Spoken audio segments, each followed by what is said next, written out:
అబద్ధపు ప్రచారాలు చేసి గద్దెనెక్కిన కాంగ్రెస్ ప్రభుత్వానికి ప్రజలు గుణపాఠం చెప్తారని పెద్దపల్లి జిల్లా బీఆర్ఎస్ పార్టీ అధ్యక్షులు రామగుండం మాజీ ఎమ్మెల్యే కోరుకంటి చందర్ అన్నారు.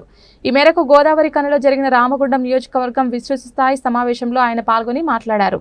రాష్ట్రాన్ని సస్యశ్యామలం చేసేందుకు కాళేశ్వరం ప్రాజెక్టు కడితే కాంగ్రెస్ ప్రభుత్వం అబద్ధపు ప్రచారాలు చేస్తూ కేసీఆర్ కు నోటీసులు పంపించడం దుర్మార్గమైన చర్య అన్నారు.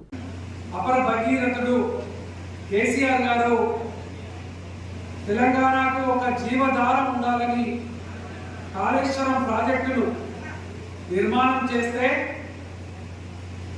ఈ యొక్క కాంగ్రెస్ పార్టీ ఎన్నికల సమయంలో అబద్ధపు ప్రచారాలు చేసి మోసపు ప్రచారాలు చేసి ఒక పిల్లర్ కుంగిపోతే దాన్ని భూతత్వంలో పెట్టి చూపించి అబద్ధం ఆడినాం కదా, ఆ అబద్ధాన్ని కప్పిపుచ్చుకోవడం కోసం ఈరోజు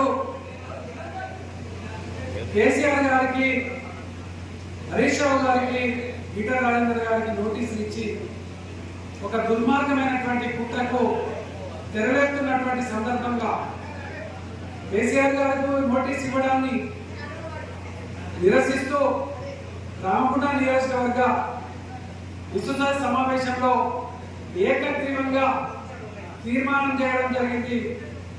దీన్ని ముక్త కంఠంతో ఖండిస్తా ఉన్నాం. వీళ్లకు ప్రజల నుండి తప్పకుండా గుణపాఠం తప్పదని కూడా హెచ్చరిక చేయడం జరుగుతూ ఉన్నది.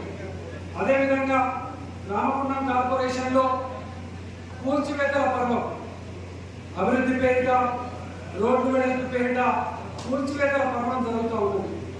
కూల్చివేతలలో చిరు వ్యాపారస్తులు, అనేక మంది చిన్న వ్యాపారస్తులు ఆర్థికపరమైనటువంటి నష్టం జరుగుతూ ఉన్నది. వారికి వ్యాపార నష్టం జరుగుతూ ఉన్నది. వారికి నష్టపరిహారాన్ని ఇవ్వాలని కూడా ఈరోజు బీఆర్ఎస్ పార్టీ ఏకగ్రీవంగా తీర్మానం చేయడం జరిగింది.